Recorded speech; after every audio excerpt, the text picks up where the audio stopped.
So I have one patient today, uh, late 40s, female with syphilis and chlamydia infection. And irrespective of the fact how she got it, what's important here is that if you are not sure about the partner, you got to have protection 100% time.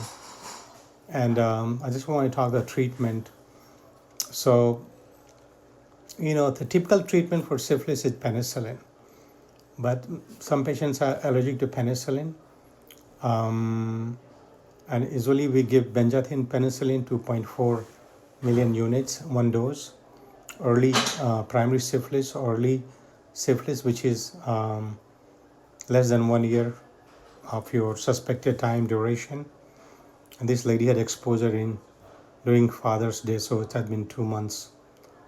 If it is more than 1 year, it's called late syphilis and unknown duration. You don't know the duration at all.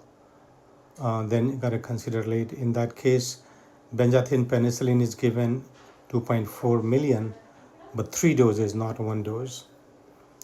The patients who are allergic to penicillin, they have other option. They can take doxycycline, usually for 14 days, 100 milligram twice a day for 14 days for early syphilis, and for late syphilis, 28 days. Um, and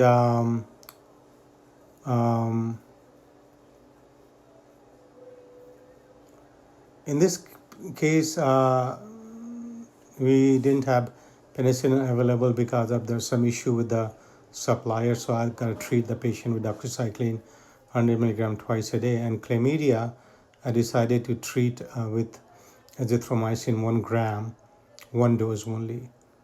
I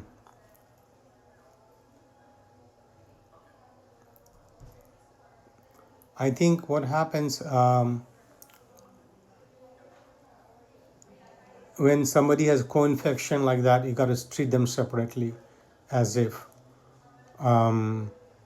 it is two separate infection. So normally, a patient was, if we had a penicillin available from supplier, I would have treated her with the penicillin for syphilis and doxycycline for chlamydia. But today I decided to treat her syphilis with doxycycline for 2 weeks and azithromycin for chlamydia. And then, there's always follow-up testing people ask for as like a test of cure, repeat testing, not routinely recommended for non-pregnant patient if appropriate antibiotics are given and patient is taking the medication.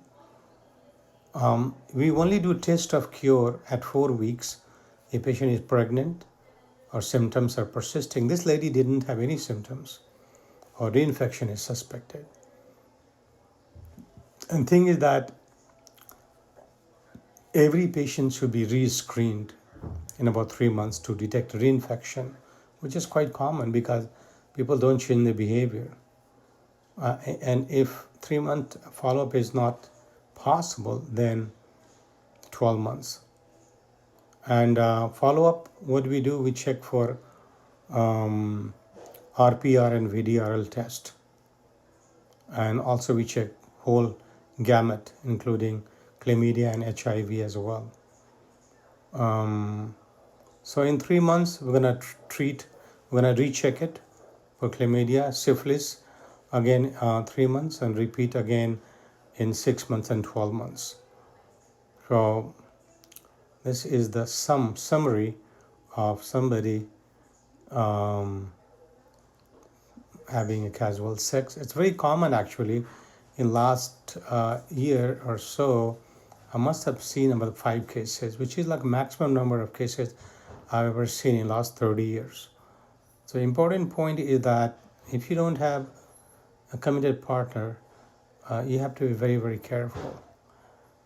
You can end up having chronic cervicitis, chronic pelvic inflammatory disease, and then that can interfere with any future pregnancy, and it most likely it'll cause infertility. So that's about it about syphilis and chlamydia.